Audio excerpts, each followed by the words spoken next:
This is episode 24 of Bro Research Radio. We are here with Kyle Dobbs. Really excited to have him on the show for a multitude of reasons. One of which is that I think Ryan, myself, and Kyle, we've all worked inside of the corporate culture in one way or another, and then we've all also run small businesses that have been successful.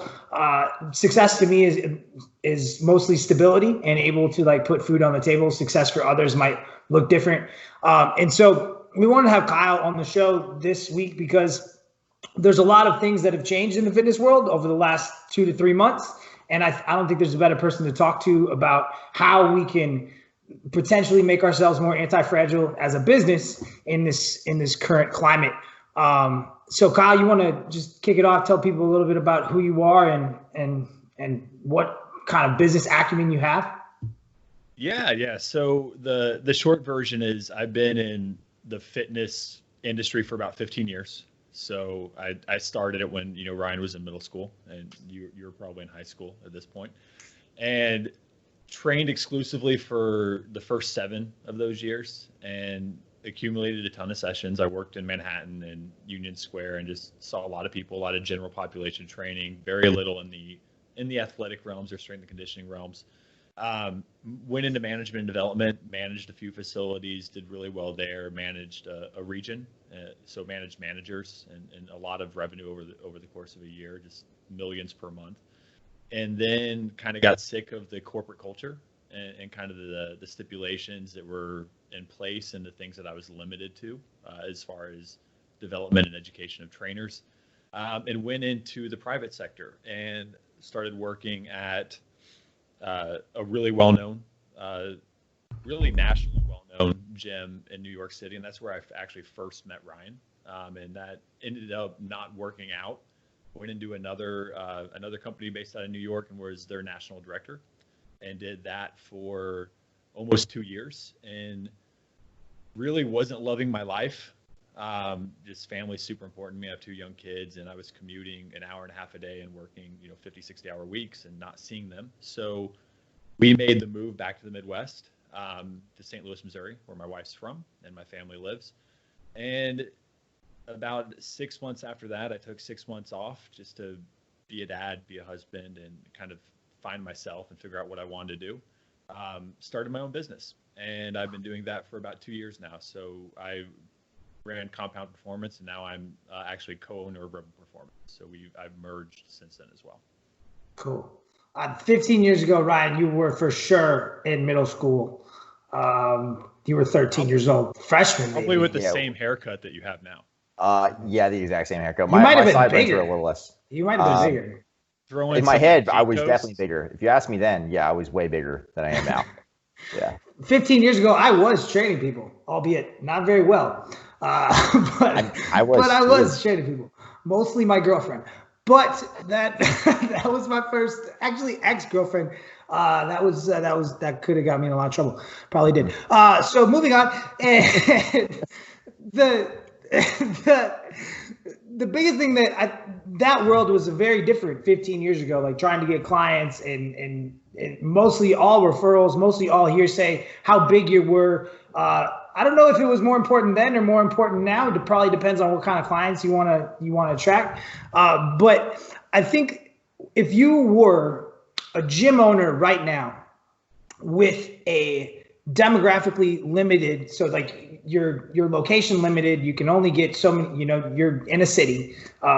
You can only, depending on your city, you may be able to pull within a 5, 10, if you're in New York, 3 block radius, right? Or 1 block radius from the subway. So what would be your advice to someone who has a brick and mortar facility right now?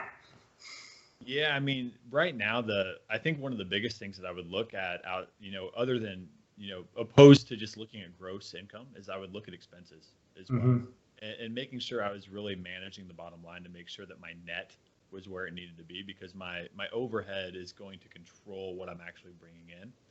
And you can't just look at those gross numbers, right? So it's one thing to build a business and bring people into the business, but it's a whole nother thing to be able to be efficient and eliminate superfluous spending, right? And I think from a business owner perspective, you have to look at both ends of the books there. As far as getting new people in, assuming that we're talking about gyms reopening and not, gyms being closed right now. I think the biggest thing is taking advantage of my geographic, region of what I have directly in front of me. For me, brick and mortar buildings are very much built on community and culture, and I want to be a staple within that community. Like, I want to have as many people within that community coming into my gym as possible. I want it to be like, we're neighbors, we're friends, right? And I want to be a staple there. I'm probably going to reach out to other small businesses in the area. I'm probably going to set up events and partnerships and things of that nature, so I can also expose not only myself to their people, but also them to mine, right? So find collaboration and kind of work within that aspect of things. A lot of the marketing I'm going to be doing is probably not on social media unless I'm geotagging everything. I might utilize Facebook more than Instagram even, because I can get into more community groups in that perspective and make sure that I've got a targeted audience rather than just everyone, right? But I think referrals, anytime you're talking about like an in-person business, relationships run that business, right? I think that's one of the biggest things, even more so probably than how good of a trainer I am. I have, people go places that they like to be, and that usually has a lot to do with services and relationships more so than equipment selection and training and programming, the things that we hold super valuable as people within the industry. So I'm going to do a lot of that. I'm not going to pay as much of attention to social media. That's going to be more of a secondary mechanism for me. I'm actually going to get out in the community and get FaceTime with the people who would be my consumer. Mm-hmm. Cool. And so for someone who, one of the things that I talk to young coaches about, and even older coaches, is this, a lot of them seem to struggle with selling, right? And so they decide they don't want to do cold sales. I've worked retail. I hate it, but I can sell stuff if I need to, right? Like, I've read lots of books on sales. I was made to read those books. But if someone hates to sell, what would be your recommendation, right? They're getting in front of people. They're getting FaceTime. How do they actually, close? Yeah, I think one of the biggest things is one, you turn your existing clientele into your sales force, right? And like, those are your biggest fans, the people that are already paying you money. Like, one, those people talk about you anyway, right? Like, your clients are already talking to you about your friends, and we know just from like a sociocultural standard and socioeconomic status that if they can afford training with you as a luxury expense, their friends probably can as well. People tend to hang out with like people, and their friends also probably have similar interests that they do. So there's probably also a level of interest there. So one of my biggest things is I'm going to have my clients bring their people in, right? And get as much exposure to them as possible. The other aspect of things is I'm really going to identify, based on the people I'm already working with, who my audience is, right? Because if I can identify the demographic and the audience that I'm working with, I can have a better understanding of the obstacles that they're encountering, right? Like, I need to know, am I working with, 35 to 45-year-old parents, or am I working with 18 to 25-year-old athletes, right? It's a whole different lifestyle with a whole different set of obstacles and things to work around. And as trainers, all we are is problem solvers, right? Like, we have a task that we're trying to accomplish with our clients, and then we have obstacles that we need to be able to leverage and move out of the way to create these adaptations that they're coming to us from a goals needs analysis base for. And if I can start narrowing my audience down and understanding who better they are, and where they hang out, what they like to do, what their preferences are, how they like to be communicated with, at that point, the conversation turns much more in my favor and much easier, because I can be very direct. And rather than selling my services, I can sell them the solution they're already looking for. And I think that's what it comes down to. I think, trainers talk to clients like they're trainers, like all too often. Like, we're talking about diaphragms, and we're talking about, electron transport and shit like that, mitochondria, right? To, give James a hard time. When in reality, it's like, what they're looking to hear is things, they're looking for buzzwords, they're looking for key terms and more broad, like weight loss, strength gain, toning, abs, ass, whatever, aesthetics, right? Things that we usually, frown upon. Core, right? The big core word that nobody likes to use. if my clients, if that resonates with them, if that means something to them, that's the language I'm going to use, right? And when I talk to trainers and they, kind of look down or turn their nose up to words like that, I initially just take them as poor communicators. Right?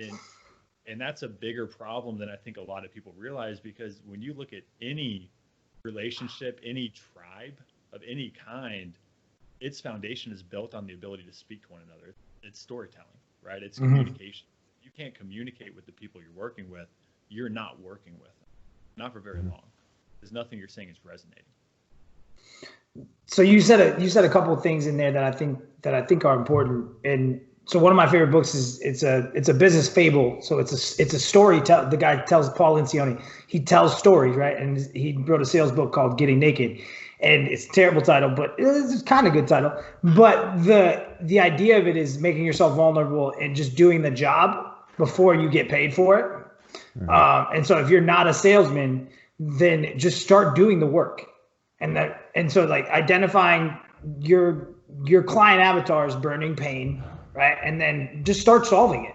Just like maybe not unsolicited advice, but like, hey, if someone comes to you like, hey, you have back pain. Here's a video of me. Send it to if you have a friend with back pain, just send it to them, man. It's not a big deal.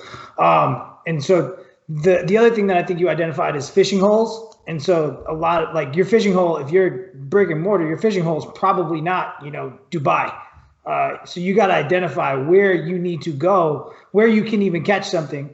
And a lot of people already get triggered by these words, but you're a business. Like you got to put asses in seats. You got to get people there, and you can do that ethically, right? You can offer a great service. You can meet people's expectations.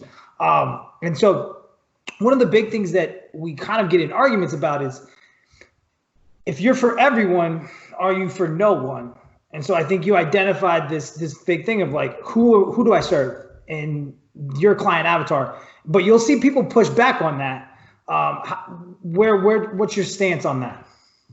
Yeah, I mean, I've honestly just, again, personal experience. Like I've tried in the past to be the guy for everything, and I've tried to educate myself in a lot of different realms and be that super well-rounded trainer.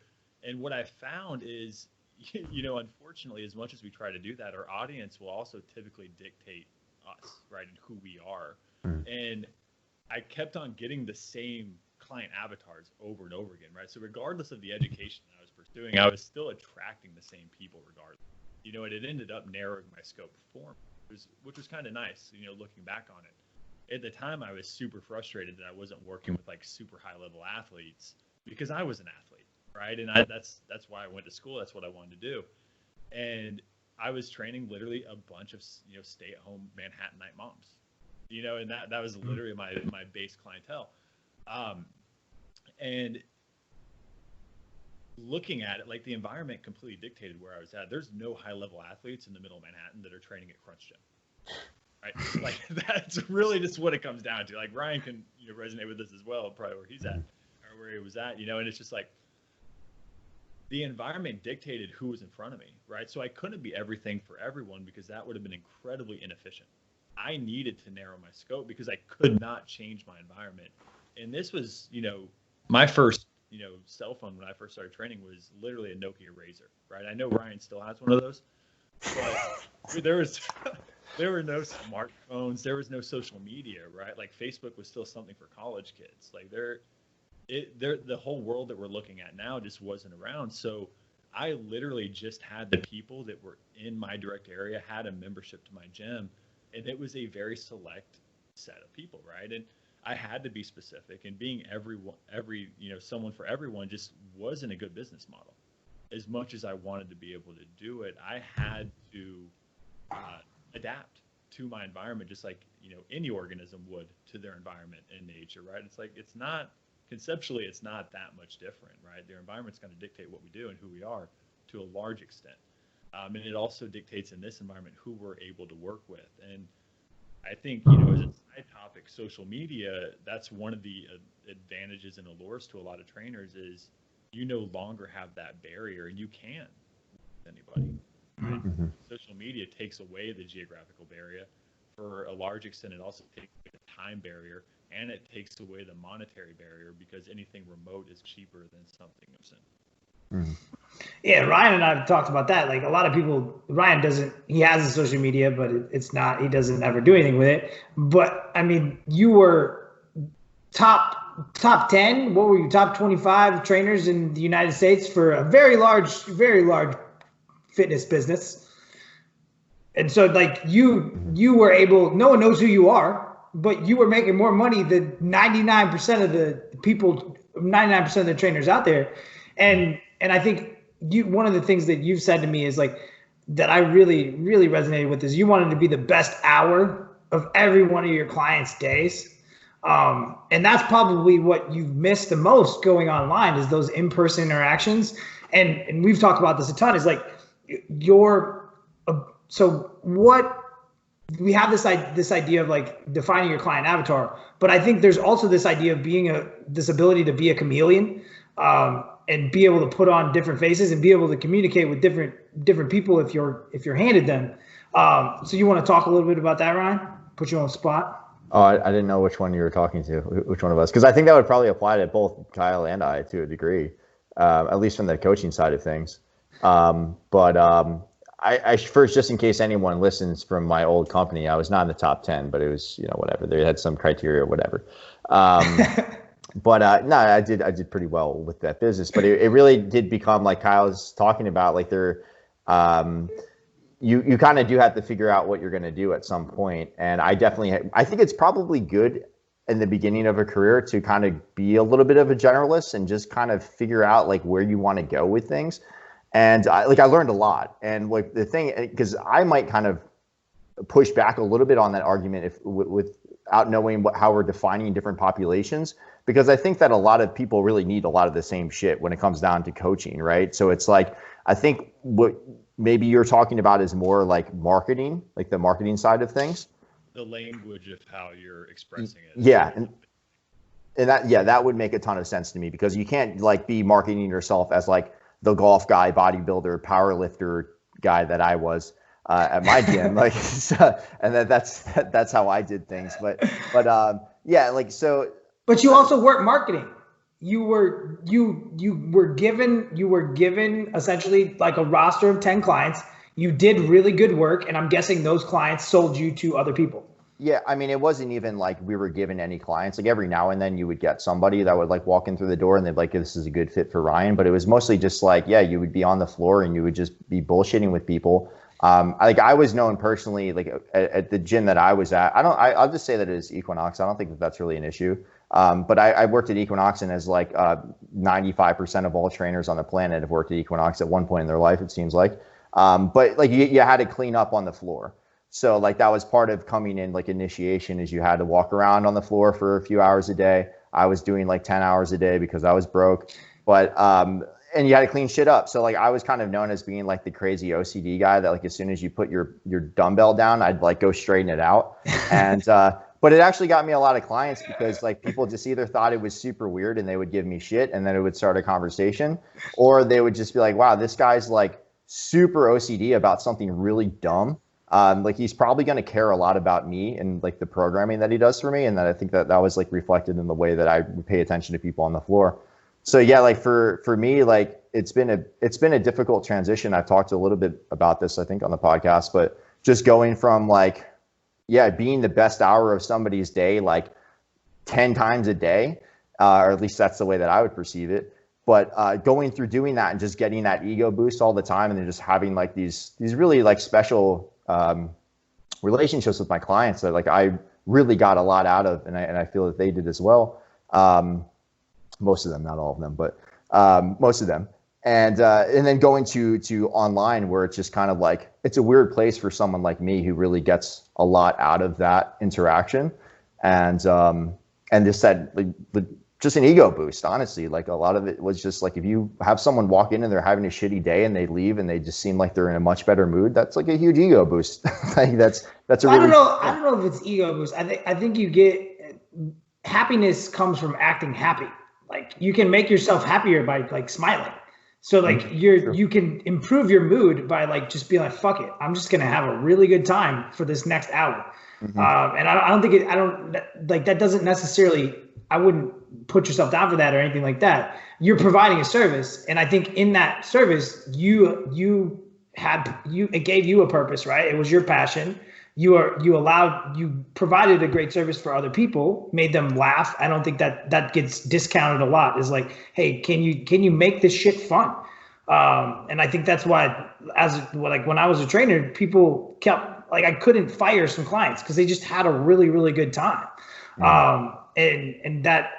Whereas I think, Kyle, you can speak to this, is like, we have people that are trying to do all these things at once. Like, they're trying to speak this language that their client doesn't care about, right? They don't I need you to do a modified all four belly lift, and then I'm going to watch your pelvis move. Like, dude, just stop.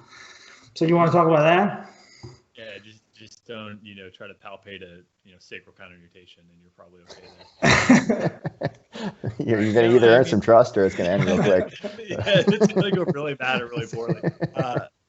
My wife won't listen to this. But, I do think, and that's what I spend a lot of time talking with trainers about. And that's where I think the language comes in, is you can be a really good trainer. You have all of the right things going on the back end. Your clients don't give a fuck. They care about the experience that they're having with you. And especially early on in my career, I was not a good trainer. I was a guy who looked like he worked out and, was good to talk to, right? And I think a lot of my clients just, again, like Ryan's saying, they liked spending an hour with me. They got a good workout. I didn't hurt anybody. But I gave good service. I was always on time. I was always listening. I was always engaged. I wasn't on my phone. I wasn't eating. I wasn't drinking coffee during a session. I was always there and present and communicating with them at a level that they understood and to their actual values, right?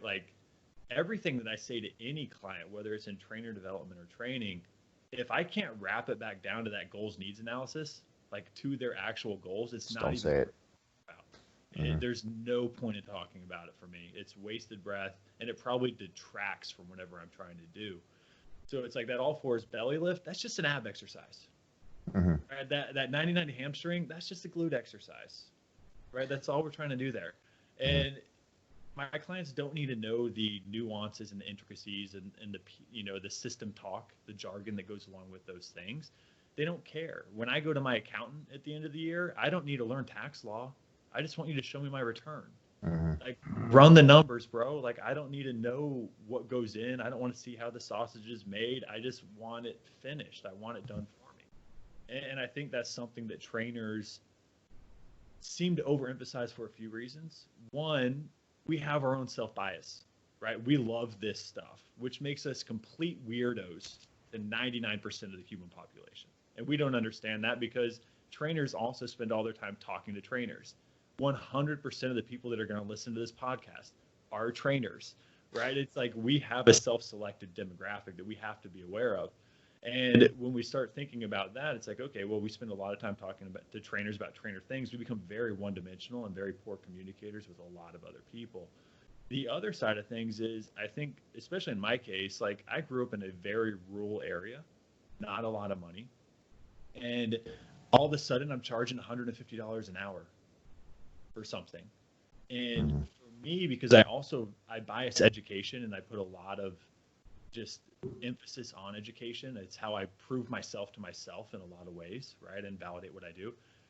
I felt the need that I had to validate that to my clients by using as many big words as I could, right? And over explaining everything. And I was, again, so unaware that I was missing the eyes glazing over, through that process, right? And when in reality, the more I learned, the better I got at, simplifying to the context that it was actually appropriate and applicable. I ended up having much better sessions because we were just talking about them. I spent all my time talking about their kids and their vacations, and and then I just be like, yeah, 2 more, cool. Take a break, come back, right? Whatever, we're doing this next. But none of our conversations actually revolved around training, unless it was that 1 or 2, unicorn clients that wanted to know why we were doing something. I was going to say, those people exist, so you'll get them every now and then. Yeah. So have fun when that happens. Yeah. If somebody asks a question, have the answers. right? But also be able to like, I would counter that with like be able to have two answers. Be able to have like the short fun answer, and then be able to have like the medium-sized succinct answer that makes sense. Mm-hmm. Right? I'd like the diatribes, dude. Like no one wants to spend. No, dude, it's like when I talk to my 9-year-old. When he asks me a question, it's like, okay, what's the simplest form that I can answer this to where he'll understand and get something out of it? And then if he asks a follow-up, I can add a little more context. He asks a follow-up, I can layer on a little more context. And I think, like for me, that communication base, like that's the show. Like being able to create a service model and be an hour that people actually enjoy, like Ryan's saying, being the best hour of their day. If you can do that, you will be successful in the industry. And I've watched a lot of people with, the BS, MS, CSCSs, the A, B, C, X, Y, Zs after their names completely wash out of the industry because they couldn't talk to human beings. They couldn't. Well, they probably didn't get into this industry because they wanted to. No, well, and that's the other side. They look at this as being like, oh shit, I didn't make it, and I got to go train Sally. It's like, what's wrong with Sally? Sally's great, man. I love gym pop people, man. Yeah, hell yeah, absolutely. That's like, I think that's a big thing, and if you can take that person in front of you and understand that most of them are coming to you from a pretty high threat response.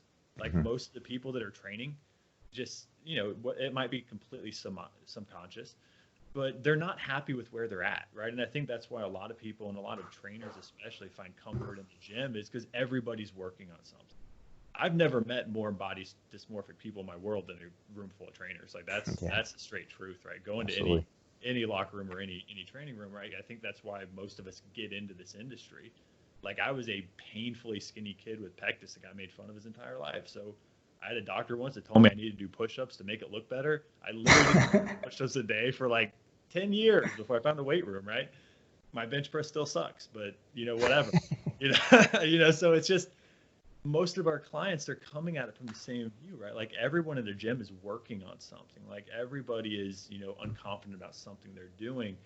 And if we can increase familiarity and decrease that threat response and get that person to a place of comfort within the gym, they're going to have more intention. They're going to move better. They're going to get results. And if we can do that and make that not just a tolerable experience, but an enjoyable one, now we've got adherence, coherence, and we've got real behavioral change. If we can't do that, we've got a client who buys one package that we never see again. Yeah. I mean, one thing you mentioned earlier is just like being present with your clients and not eating, not being on your phone and actually communicating with them, and which means listening to them. And I think that if you listen and you pay attention to their body language, if you're somewhat an able person in society, you're going to be able to see that they're either liking what you're saying or doing, or they're not. And you'll figure that out pretty quickly. So if you start an explanation that is way far over their head, or it's not, like, I like the idea of just bringing it back to their goals. Like that should always, however you answer a question, there should always be a pause and thinking of how do I bring this back to them? Because if it doesn't come back to them, then it's pointless. It's a pointless conversation. Like it's not, because they want to know how what they're doing right now is going to help them with what they came to. And then not only that, like you tell them that you're listening because you listen to what they initially said to you. The reason that they're here is because every time they work out, their knee hurts or something. And now you're giving them an explanation that makes sense for that specific thing that they asked for in the beginning. So I think that's just like, that gets lost, and it's not about regurgitating information. It's about like listening to what this person needs and then relating everything back to them. Even if it's not the most accurate explanation, even if you would be attacked on social media if your trainer buddies heard you saying this thing, it doesn't fucking matter, right? Like that's where I know that I get lost a lot of times too, and like that. So it's almost like we need to have two different languages. It's like we need to have client language and then like talking to ourselves language, and like where do you spend most of your time, and what like from a marketing perspective, what's going to make you more money and what's going to make you be successful? That's probably a question that you need to like sit with for a lot of us.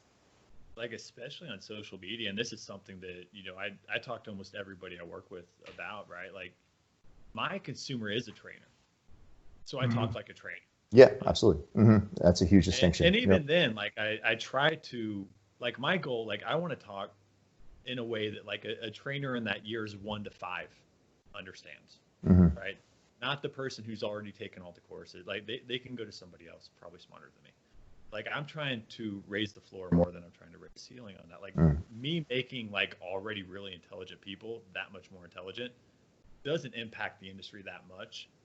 Not nearly as much as me working with the people that are on like the front lines at corporate gyms that are really grow. And those are the people that I can impact the most in my experience. So that's your niche. Yeah, and it's like, and I talk to trainers, right? So I talk like a trainer to trainers, and I try to make things digestible and show value. If I was a trainer trying to market to clients, like my language would be completely different, and I would probably get bashed for the simplicity by a lot of my training, right? And part of that's because they probably don't understand marketing themselves. But like what we see is a bunch of trainers that talk to other trainers on the internet and just end up in an echo chamber, slapping each other's back and telling each other how great they are, right? And it's one of those things where it's not even just trainers talking to trainers, but we're actually getting like tribal in the fact that it's like systems talking to systems, right? Like we have so much jargon, so many acronyms, so many nuanced drills and whatever, that by the time we wrap up that Instagram post, less than like even 1% of our industry understands it, right? It's like, who are we helping? Like, so one of the things that I talk with people about is like, are you seeking validation on the internet, or are you actually trying to help people? Because those are two very different things. And if you're trying to help people and you want to be able to monetize your social media your presence, you need to make sure that your message is digestible to the people who will be your consumers or would be your consumers. If you just want to hang out on the internet and talk to other trainers, that's totally cool, and that's a whole nother thing. But we do need to understand the difference between those two things. And it's language, right? We can say the same thing a lot of different ways. And it, like a lot of the people that, follow me, like they'll see a drill and they'll be like, oh, are you, this acronym? I'm like, let's just talk biomechanics. Like, let's just talk about femurs and pelvises and rib cages. Like, we don't need to call these things different things. They're just patterns. This is still hip extension. This is still an anterior pelvic tilt or whatever. We don't have to label it that way, because I also know that I've got a lot of people who have an FMS and an ASM that follow me and want to understand what this stuff is. And it's like, in reality, is that like that patho-PEC just upper cross and lower cross syndrome? Because when I look at the pictures and books, it just looks like the NASM textbook that I read 15 years ago. Right? Blasphemy. Kyle. Right? Kyle. So shame to you. It's almost like we're working different skeletons and different muscles or something. all those things weren't actually on the body back in the day. No, so it's just one of those things where it's like, as we're looking at these things, like how can we simplify this into a common language? And it comes back to just anatomy and physiology. And if you know the skeleton and you know muscles, all these things make sense. It's just what language that you're choosing to express them and who you're actually talking to. And we use jargon as like an industry currency. Like if I can use fancier words, I belong to these systems and I'm better and more educated than this other person. And that's what it really turns into. It's currency, right? It's a way to validate oneself. And it's symbolism. Yeah, that's, currency is a symbol. Yeah.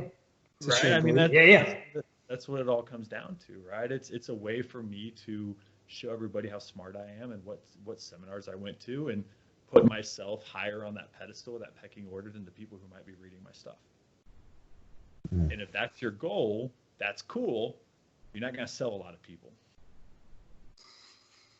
One of the big things that for me, because I luckily took a creative writing course when I was 21 years old, and just happened like I went to a liberal arts school, and I had like one English credit I had to get. I was like, my mom knew the professor who taught creative writing, so she's like, just take his class. And I took his class, and I was like, this is awesome. And in that class, they were like, every time you're writing something, write it to one person. Like write it to, and I think like I see most people's social media, they haven't taken any type of writing courses, and I'm read probably way too many writing books by now, but they're writing to themselves. And I'm like, all right, instead of writing to yourself, because this is just like social media, weird ass masturbation, like pick one person and write to them. And like earlier this year, I was like, I'm going to write 20 posts not for the general population. I'm just going to write 20 short, medium form contents not for my normal avatar. And I put them on the internet, and there's things in there that like make me cringe a little bit. And then I put like 7 asterisks at the bottom, like, but I didn't, but I didn't put the context in the thing. I was like, I'm gonna let it ride. And like, I swear, like every one of those posts, like trainers like send it to all their people. They're like, look at this. And I'm like, oh wow. Like, so I can have these 2 different people. So if you can start to differentiate who you want to write for, that can be really, really helpful. And hopefully you're not, and if you want to just write for yourself, that's fine too. I do that as well. But I think if you're writing to get clients, if you're writing to make money, that's a different situation, in that you need to be just militant about your message, and then any noise, cut it out. And then if that first paragraph, that first line, the hook, so important. It doesn't matter what it is. If it's a video, if it's writing, if it's audio, you have to have that hook. Unless those people are already like a podcast, if someone's listening to a podcast, you don't necessarily need a hook anymore, because they're already in your model. But if someone doesn't know, if you're sending this in a newsletter or something like that, like you need to hook them. And so transitioning this so we have all these things that work in the in-person space, right? Like communication, being the best hour in someone's day. Now, all of a sudden COVID happens, and the vast majority of businesses and trainers are trying to move themselves online. What rules are the same? What rules are different? Yeah, I mean, I think the rules are largely the same, but the applications are different, right? Like I think service and relationships are still incredibly important for running a remote business. And like the way that I differentiate levels of service is touch points, right? So if I'm running a training business, for instance, like I might have 3 different products at 3 different levels of service to make sure that I have like lower barrier to entries and I can work with people, right? So I might have a template only product, right? Where it's like, hey, here's a template. You have no money, but you really want to understand how I do things and you want to work on one of my programs. Here's a very vanilla strength training template. That's, $50 for 90 days. And then I've got a remote training where I've got a one touch, right? Where we just do a monthly call singular, right? And it's something where, again, I spend maybe 2 to 3 hours a month with you, and it's priced according to that. And then I've got something where, again, the more expenses I'm getting in my pricing, the higher level of service you're getting and the more touch points you get. So maybe that turns into a weekly call or a bi-weekly call, depending on my price offering, right? What it really comes down to is people are never paying for a better product necessarily. The training is probably going to be about the same across the board because I'm principle based. I'm not going to change it that much. What they're paying for is how many times they get to talk to me. And I think a lot of trainers don't understand that. It's like your lowest level remote training package, like from a training perspective, just looking at the programming and periodization, exercise selection, all those things, is probably going to be just about exactly the same as your highest level one. The difference in what they're paying for is hours of your time. So higher level, higher priced products and higher level service is really time based and not product based.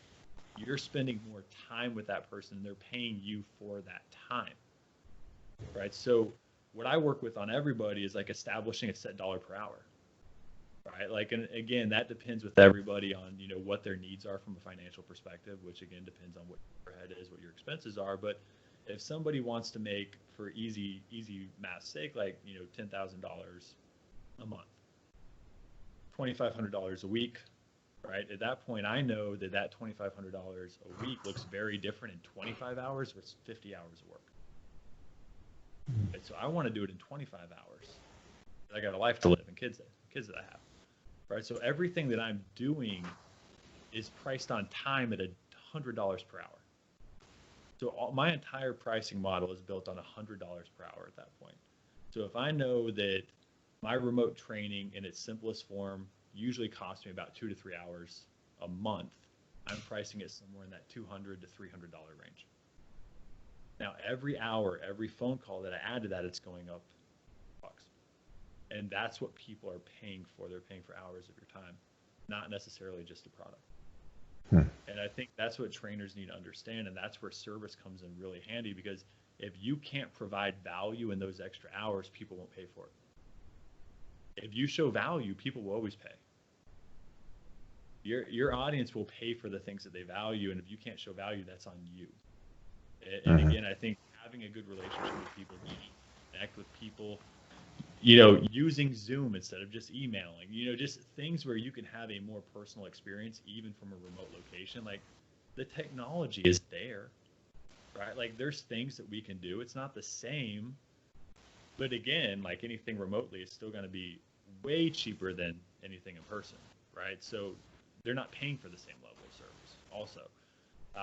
I think it's just, that's something that trainers need to understand, is like, my programming is not getting better because somebody's paying me. My programming is always going to be good. It's how much time I spend with them and how I can price that and show value within that, and the things that I can do there that's going to set me apart from somebody else in the space. How do you determine that for an individual? Is this something that they're deciding on their own prior to, or is this something like a conversation you have and you say, hey man, like, we're going to need some weekly phone calls for the next, just based off of the needs analysis or whatever your process is? So I've got, if I'm the trainer and I'm working with a client in that perspective, like, I'm going to be getting feedback from them on a weekly basis, no matter what, right? Mm-hmm. On a 1 call per month option, it might be feedback forms, right? Where they're just answering subjective and objective questionnaires, allowing me to program better, change exercise selection, whatever. If they're going to do something that's higher level service, at that point, it's just more in-person check-ins. And for me, it's not so much that I decide that for them. It's, again, explaining what the options are, what's involved with them, and letting them kind of decide based on their budget. And if I've priced everything according to my dollar per hour, and I know how many hours I'm going to spend, they're all profitable, right? Like, I know that I'm not in the red on any of these products from a business perspective, and that I can facilitate the service and the expectations that this person is trying to meet. So again, like, my mind works in Excel sheets and line graphs. So I'm always going to be measuring things empirically from that perspective. That's just how I process information. But again, I'm not deciding. The client's going to decide. They're going to kind of decide their journey at that point, and I'm just going to facilitate it as best as I possibly can, right? And like, I'll be the guide, in this hero's journey scenario, and I'm going to do the best with what they give me and what they're able to do. That can change over time. There might be times in their life where they need a higher level service versus a lower level service, and we can accommodate and schedule. It can be very flexible from that point on. Like, we work with a bunch of power lifters, right? In their off seasons, we might talk to them once a month. When we're in season and we're actually prepping for a meet, we're going to talk to them much more frequently and get a lot of feedback, because it's urgent, right? Like, again, it's time-based. Like, urgency drives necessity in that perspective. So from like a package perspective or just like a payment perspective, like, how do you determine that? Because the thing like that, because I'm the absolute worst at this, and like, anyone who works with me knows that I'm terrible at this. So I'm totally okay just throwing that out there. And so my whole thing for me, just like this mental block, has just been like, what do I do? Am I gonna like give somebody a phone call because they need me to talk to them for 20 minutes and then just like send them a bill? It just seems weird to me, like that. It's just like, I want to. So I guess the way that I've structured my stuff personally is, it's just like, this is the cost for whatever you need. Like, if it gets crazy, then it's like, there's going to be a conversation. Like, I can't talk to you every day. I'd love to, but like, that's just, and I think I've never had a situation where I really had to tell somebody like, dude, we're talking too much. Like, this is getting weird or whatever. But so for me, it's that's the thing that I've always had trouble with. It's just like, if it turns into, I'd be interested to hear how you guys transition, like with that example. Like that's probably a very easy example to explain. Like how does that work? Well, you're asking, I think you have a subscription-based model. And so like you're trying to retain clients, like this is a service that you're offering for, you don't have tiers, like you just have one tier. And so Kyle, I'll let you take this in a second, but I think having like tiers is important because one of the biggest things that I've noticed is like, if you upsell people who don't need to be upselled, they feel ripped off. Mm-hmm. But if you downsell people who need to be downselled, they're like, holy shit, dude, this guy just like literally cost himself $400. Like someone comes to you like, dude, you really don't need to talk to me 6 times a month. You're going to be good 1 time a month. And they're like, what are you talking about? And so I think having these different price points allows you to kind of be more ethical, be like, all right, yeah, you're a tough case. Like I'll just throw his name out there. Gavin Gard is opening up a clinic in Washington, and he has these 3 tiers, right? And they're kind of based on how complex of a case you are. And I think if you throw a simple case into a complex case, and they got to see you 12 times in the next 6 months, and that's gonna be a hard sell. Vice versa, like you're gonna do someone who's a complex case, and they only got to see you once. You're gonna do them you're not gonna be able to do good work. So I think having these tiers can be important, but you're so good at defining your avatar that I think that you might be okay. And Kyle, correct me if I'm wrong. I think there's a few things, that you can do, but I will say, and I learned this again from personal experience, that if you don't set expectations, you can't hold accountable. Right. Yeah. So I think, when I start a relationship with somebody and any service that I'm providing, there is a clear expectations email of what I'm providing and what I expect from that person. Right. Yeah. And them going through with it is them signing on the dotted line. Like that is our agreement. And that's something I can always fall back on. And again, like for me, it's like, we have the phone calls, but they have unlimited email. I have a 12-hour response time because, again, I don't want them dependent on that email. Like I don't want them emailing me between sets wondering what to do. Right. Mm-hmm. Because I just can't answer those things for them. So I think what I would actually suggest for Ryan is like, hey, so I have a base level subscription model that comes with these things. If we need to talk more, if you feel like we need to talk more, I also have a la carte services in the form of extra calls. Like we can book a 30-minute call for X amount and you can be billed separately for that, right? If it's something that a feedback form or an email or something of that won't fulfill, I've got this other stuff that we can do from that perspective. Mm-hmm. But I mean, for you, like, again, like what I always caution trainers for is and you guys have talked a lot about like altruism and reciprocal altruism, but most people get into this business because they like to help people. Like nobody gets into fitness to be rich. Like I think we've all established that. Like this isn't a money making industry from that perspective. Especially for how many fucking smart people are in this industry that could be doing something that made a lot more money. Mm-hmm. Like most people do this because they like service of some way. It's easy to give up too much of your time. And for me, when I like a couple things happen, right? Like if I'm saying, and I'm hyper aware of this because of my family. If I'm saying yes to a client, I'm saying no to somebody in my house more often than not, right? I don't think you just having a dog, like just having a baby, this doesn't like people don't get this really until they have a kid. Every decision I make, is really weighed against spending time with my kids, right? Mm-hmm.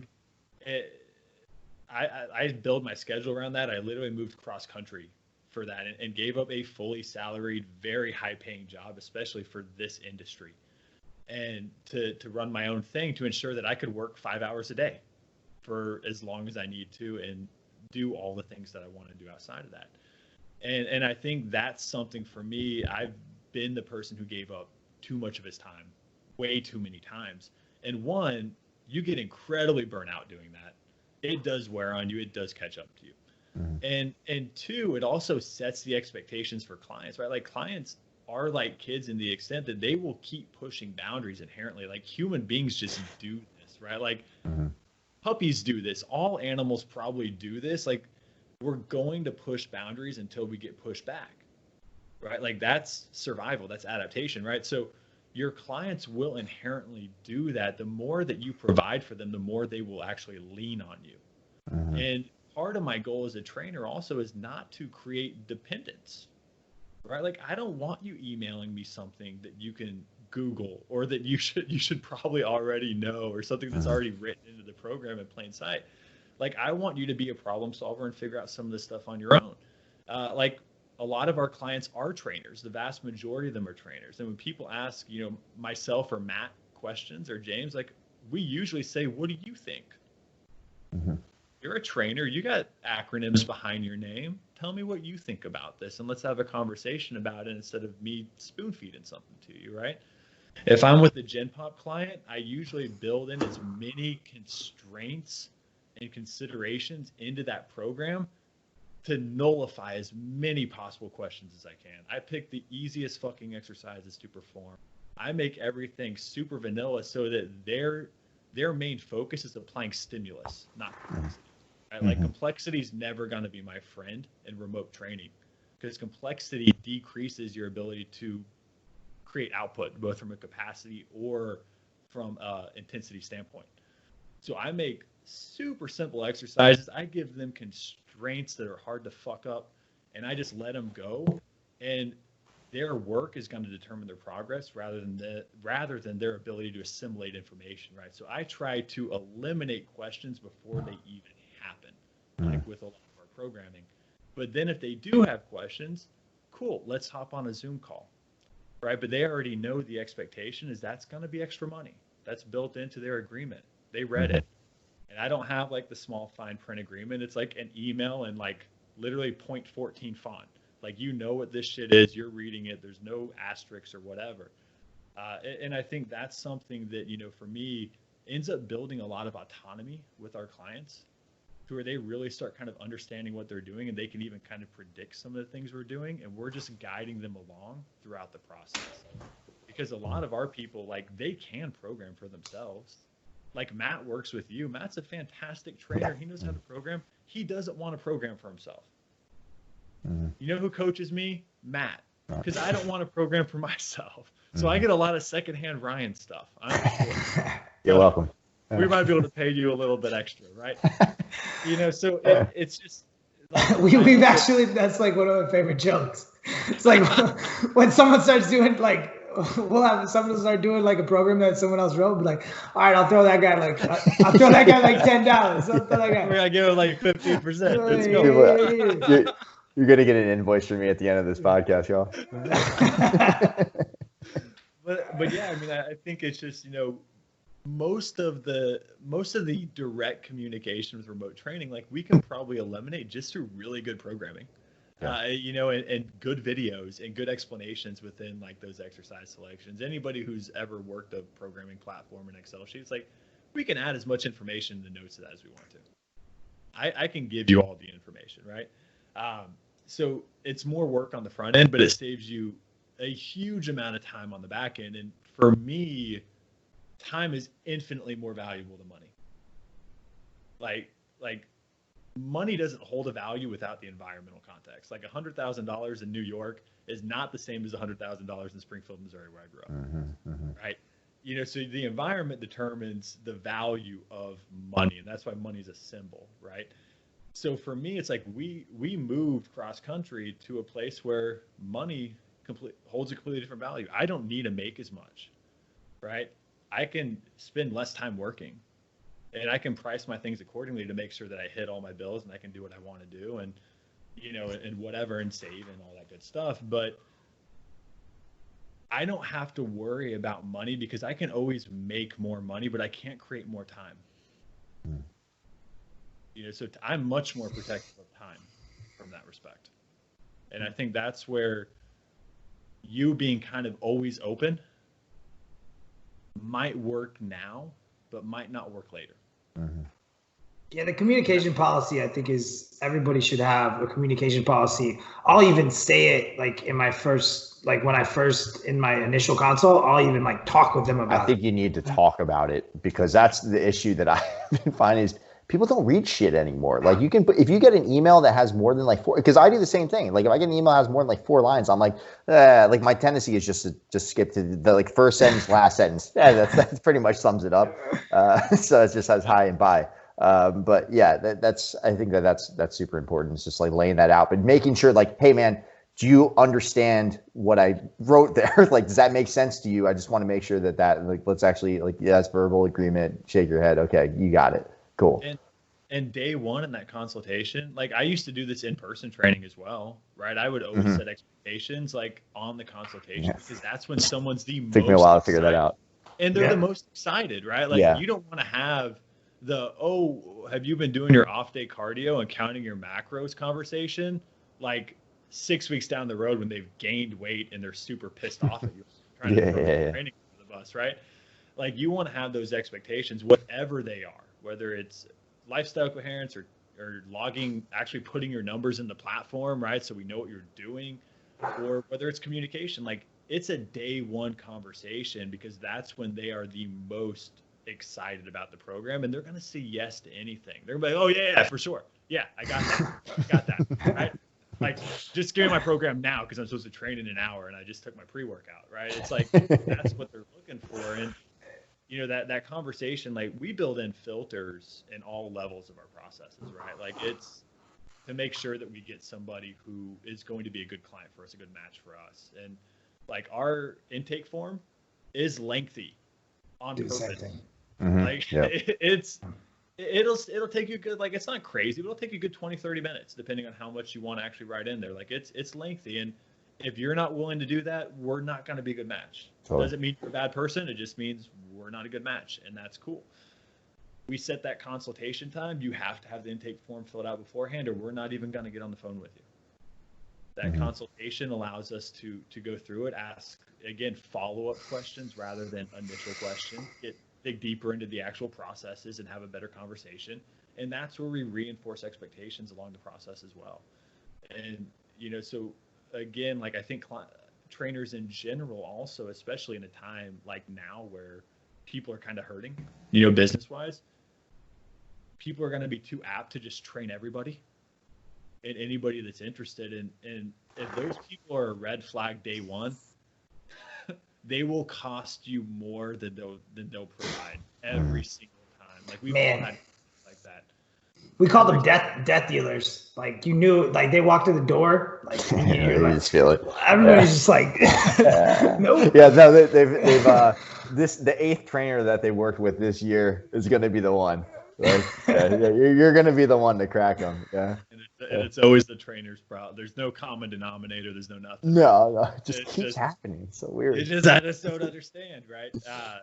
No, but I mean, that's like, if we start seeing red flags in that process, it's like, I know what it's going to be like 6 months from now. Like, you're going to be the client I resent, and I don't want to be in that headspace, right? Like, I want to work with people I like working with, you know, and again, doesn't mean you're a bad person. It just means I'm not the person for you. I can probably even refer you to somebody who's a good trainer. Yeah, so you hit a couple. One of the last questions we have on the list is like, how do you avoid burnout working online? I think it's being proactive. I think it's, you know, setting up these systems so that you're not answering whether Betty can eat another carrot, like, or rest between sets. I really like that. Like, how long should I move the weight up on my next set? Like, dude, I'm not answering that question. I'm not answering that question in real time, bro. So I think anything else, like you hit some huge ones from avoiding burnout working online in the fitness space, but any other things that you found really, really helpful for avoiding that? Yeah, I mean, the other thing is like I track all time. Like from a systems perspective, I try to be as organized as possible. I try to build efficiency into my system so I'm not doing just a ton of administrative work. But even when I start talking about like dollars per hour and in services and those things, like I include administrative time in that, right? So I can be proactive about that. And if things aren't matching up at the end of months, I can self-audit all my systems. I can self-audit all revenue streams and make sure that I'm actually meeting that expectation. If I'm not, I can look at more efficiency or I can raise the price depending on what it actually is. But I think, you know, for me, a lot of it just has to do with just organizing the process and setting expectations. And again, it's like, I have very clear like work times. I don't take calls outside of that because I don't work in an industry where like my clients don't have emergencies per se that I can handle. Right? They might have emergencies, but I'm not going to be the one to like help them with it. So my part of their life doesn't include emergencies, right? So it's like I've got, I work from 10 to 5. If we can't get in, like if it's outside of that, I'm not doing it, right? Like I've got to sit in the driveway playing hoops with I'm not taking a phone call, whatever, So I think at that point, it's just being very clear and holding true to that and not taking a quick buck or an extra client outside of those times and again, everybody's times are different. My in-person work times were 5 to 2, right? Because I'm an early riser. Like I'd start training people at 5 and I'd be done at 2. I wouldn't take anything after 2. Right. So again, I think you set those times, and if you can hold true to those and you can optimize and maximize those times, not work outside of them. Because again, like when I look at burnout, it's not always just too much work. It's also just like not enjoying the work you're doing. And if you're working outside of times you're comfortable with, whether it's too early or too late or on the weekends or whatever, you're going to start resenting that time spent. And as soon as that happens, it's over. Like, and it's the client's getting a worse service. You're not enjoying the time either. It's just not a good scenario. And again, it's like you say yes to that. You're saying no to something else. So you've also now got lifestyle factors, or you've got an angry girlfriend or boyfriend or husband or wife or whatever, because now you're infringing on dinner time or date night or the weekend or whatever it may be. It's just causing all this other ancillary stress that's now imposing itself onto your work life also. You can't separate. Like I don't like that's where like work-life balance and things like that. Like I think that's a bullshit term. You can't separate those two things, but you can create alignment. Right? Yeah, I think balance to me implies those things are equal, and my work's never gonna be equal to me. And again, I think that's an important distinguish make as well. Yeah, I mean, it just reminds me of the first time, Ryan and I talked, like your first initial consultation. And that's scary. I think that's scary to a lot of trainers, right? Because their primary identity, like Kyle, you and I have these other identities, right? Like husband, father. But if your primary identity is a trainer, like, why would you take off from that? Ryan, I wanted you to stop at like 8 p.m. I think I was like, you can work 5 a.m. to 8 p.m. And but it freaked you out. You're like, dude, yeah. I don't know. Yeah, I mean, for a lot of people, it's not even. It might not even be the trainer thing. That their identity is effort and work and hours, and like that is their currency for who they are as a person. So that's completely me. That's been my entire life. Like because that's been like the only thing I've been good at is like working hard at shit. So and then a lot of times that looks like more time and more effort or whatever other things that other people don't want to do. Whatever bullshit you want to throw in there. But yeah, that's a challenge. That's still a challenge for me. I mean, that's something I'm still working on. But that's like when you had Towels, I remember you saying like, dude, I'm just like so much more efficient now because I just get like, because now it's like I have this amount of time to get this thing done because after that, Steph is going to kill me. So like we've got to get this thing done. And so I think that's like sometimes like maybe people need to take on more responsibilities. And that will allow, force them into just setting up better systems for themselves. Yeah, I honestly might be working for a nanny. Like, put that through your head. I enjoy my work so much. Like, I might all right, I'll pay a nanny for 6 hours or 4 hours a day, and I'll work that, and hopefully hopefully I can make more than we pay the nanny. But I think these are questions that you've never necessarily you haven't asked before. If you're a single trainer, yeah. But all of a sudden they come in when you have all these other things to juggle, and those other things are more important. And I love my work. So, and this is from Emily Ouster's Expecting Better, is like every one of these is a cost benefit analysis that is individual. Like you might love your kids, but you don't love them for 14 hours a day. Right. And so then it might be worth you spending a little bit of money, or you might, and if you're a beginning trainer right now, it might be worth it. If you can't pay your rent, it might be worth it to work 14 to 16 hours a day right now. I tell everybody, I worked 7 days a week for 4 years. My alarm was set at 3:30. I worked 12, like Ryan knows that life, like especially working in the New York area. Like we moved to New York with nothing. Like I had my wife's salary job that we moved for was $27,000 a year, which didn't even pay our rent, right? So it's like I had to start working really hard, really fast, and that was my identity, and I loved it. Like I loved every part of it because I'm, again, like effort is a currency for me, and as I got better at what I was doing, as we got more comfortable, as our life changed, right, I started focusing more on outcomes rather than like time spent working.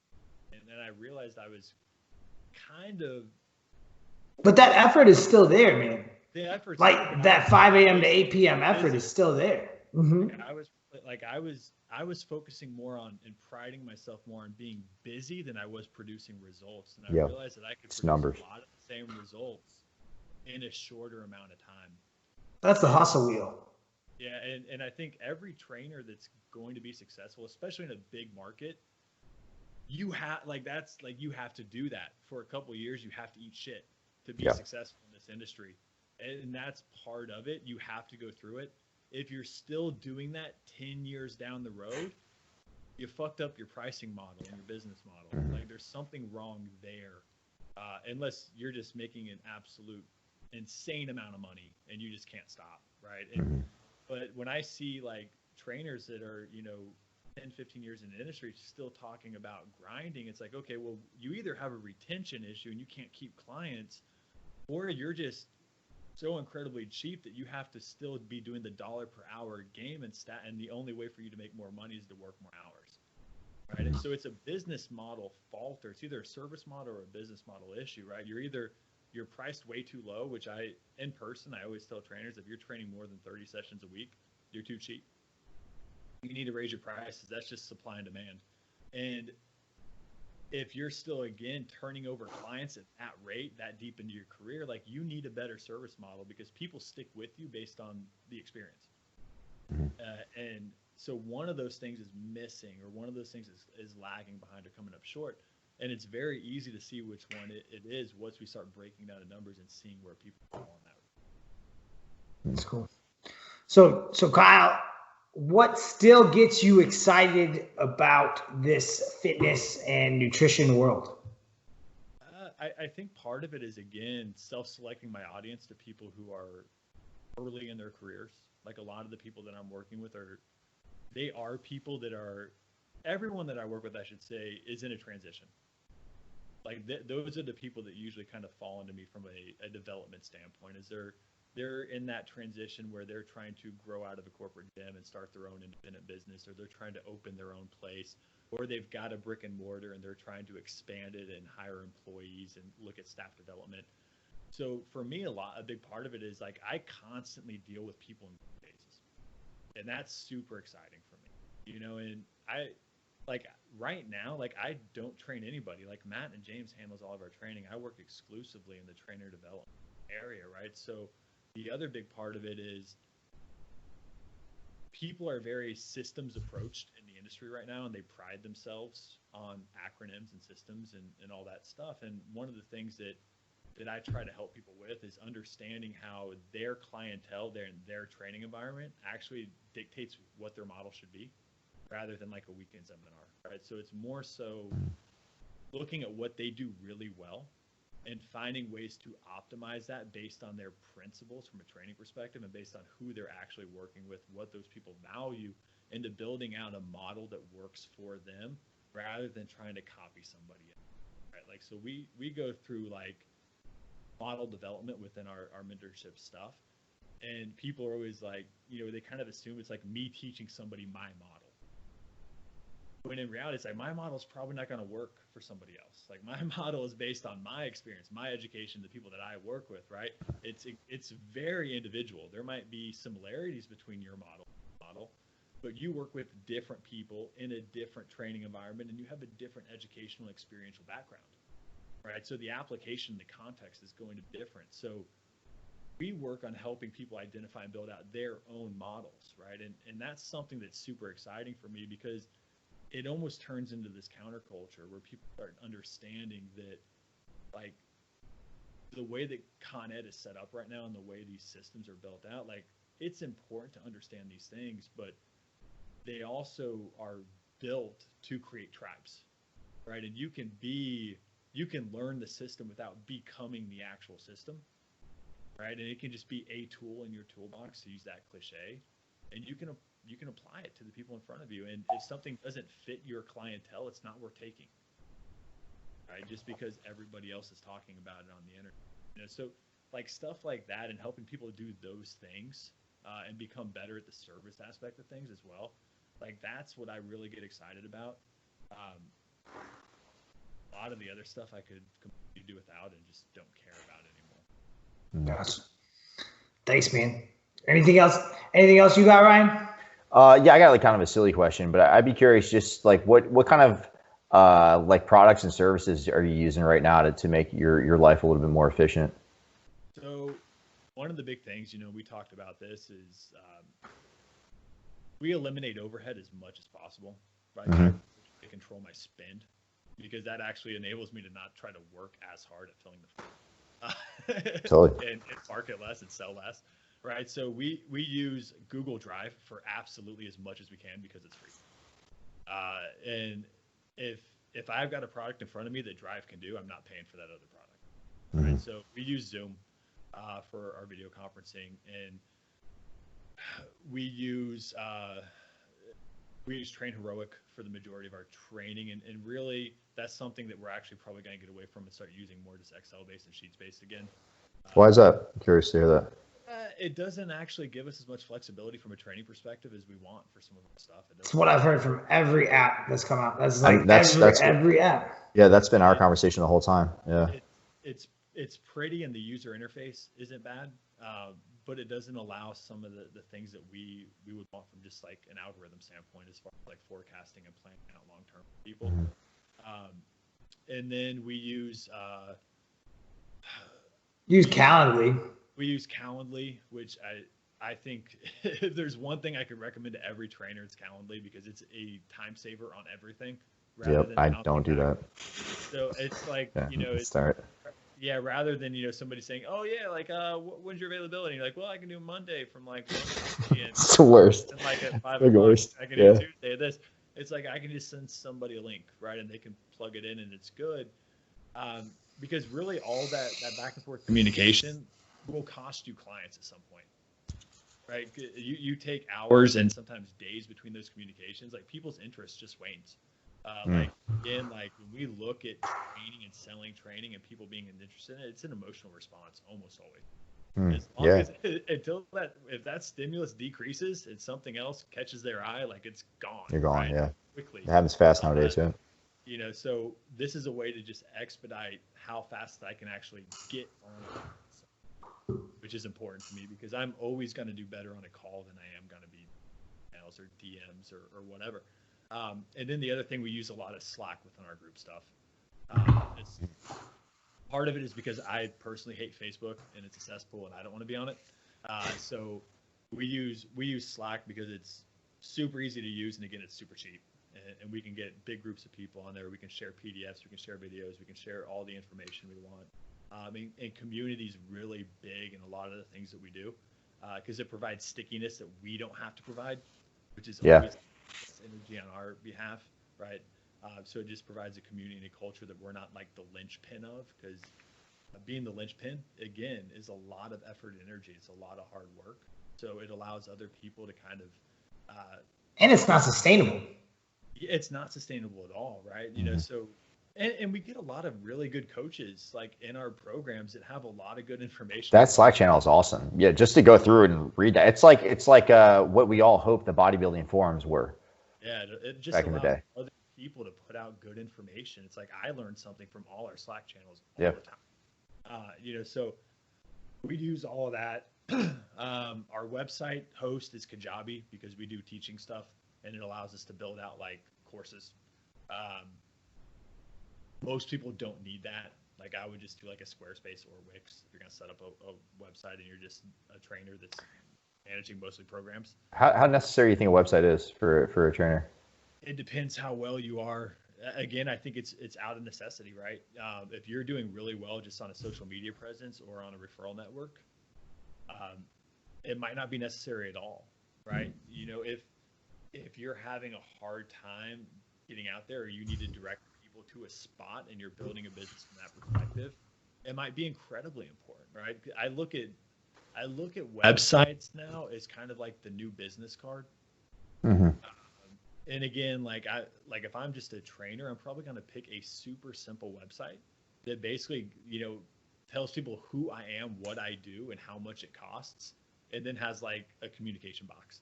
Like I'm going to make it really as simple as possible. I'll make it photos on it. I'm not going to invest a ton of money on like back end things like blogs and CRMs until I absolutely have to. I'm just going to look at it just saying, like, if somebody asks me about training, I can now just give them my website and direct them there for just more. And it kind of creates a go-between from that standpoint. But yeah, I think for a lot of trainers, if you're starting this now, I would use free resources. Like I would use social media. If you're in the remote space, social media is going to be a huge thing for you. Again, it has to be targeted. It has to be intelligently done. It's, don't just yell into the universe and hope something comes back. If you're in person and you're brick and mortar and we're assuming that gyms are going to open back up, none of it might matter. It might just be like literally going around your community and forming relationships. Or if you're a trainer in a corporate gym, talk to everybody. Like you, Ryan, you can definitely, I think, sympathize with this. I've done hundreds and hundreds of free sessions in my lifetime. Yeah, totally. It's like I've spent a lot of years doing free sessions and talking to people, and it's free practice. It's what it is, right? Yeah. And I think at that point, like you don't need a website and you don't need social media because you have an audience in front of you. Like those things are both directed at getting an audience in front of you. So if you're at Equinox in the middle of Manhattan or any other big city, you have 1,000 people coming in that gym every single day. Like Ryan said, like I built up a 6-figure business and did really well before social media even ever existed, and well into that. Like 3 years ago, I had 500 followers and a private profile, and all my posts were like cheeseburgers and my dog. And like there's no fitness content, right? I didn't start doing social media really until I started business and I realized how much I needed it. I don't work with a single person that even lives in the state of Missouri, let alone lives in St. Louis. None of my clients are local. We have people in the group mentorship from 9 different countries, right? Not a single person from the state that I live in, right? So like that's where social media can be. That's where it can get you.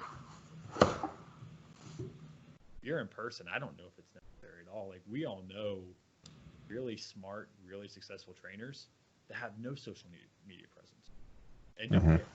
And they're just making money and helping people and doing really well. Yeah, I mean, I know gyms. They got like 300 followers. Like but they're waitlist. They're just like they're full. Yeah. Cool, man. Cool. Kyle, where can people find more about you? Where can they find you? Social media, compound performance _. I'm happy to be like your first fitness pro on this podcast. And then the Rebel Performance website, it's rebel-performance.com. And that's pretty much all of our stuff is there. Like I said, I don't spend a lot of time on Facebook, so it's really just Instagram's the best way to find anyone. So you guys didn't want to pay. I've been wanting to ask this. So you guys didn't want to pay for like Rebel Performance? It was like an automotive company or something. You can talk to James. It's perfect. Doesn't matter. That's what I tell people all the time. Like it does. Like right now, like we're even attached to .com, but I don't even know that like millennials are even attached to .com anymore. Like doesn't matter. My compound performance site was .info. It didn't hurt my business at all because it's my Instagram has an underscore after it because there's literally a compound performance profile with 0 posts and like 11 followers and like no picture. Find them. Gotta find them. Yeah, find them. Pay them. You can't pay them. That's illegal. That's illegal. You can do something else. You can find it. Can't pay them. Can make them disappear. If anybody's listening, 5 years ago, my wife's like, you should get the @functional medicine handle. So that's me, guys. I have that one. I'm gonna send Ryan after him and just have him do a lat spread in front of him. Just stop, man. I'll delete anything. Just find out what he wants. Dude, you should lat spread into submission. You should just DM him. Like, never stop DMing him. Like, just like, hey, man. Change your mind? Dude, like, we got the, like, back in the day, like, Facebook last names. Like, we got the same name, bro. What's up? Just Highlander's ass. I love all your posts. I love all your posts. Your picture's really great. What's your mom's maiden name? This is so weird. What was the name of your first pet? What color? It's basically all that. You just ask him all the security questions. Dude, what was your first car? You should make Trevor do that as part of his work. That's part of the internship. Trevor has to as soon reclaim as you get the password, you can get it. As soon as if you get access, like I get so many emails, like someone has tried to access your functional medicine. I get them all the time. Like people are trying to hack the password. It's amazing. You should just try it. Just try to hack the password. I'm just gonna start out with combinations of numbers. Like, it could be, dude. It could be the username. Like it could be. I should definitely try it. It's worth a shot. It's worth a shot. Take over. It's been fun. If you're still with us, we appreciate you. Episode 24. We'll see you when we see you. Episode 25. Peace. Awesome. Thanks, man. Stuck.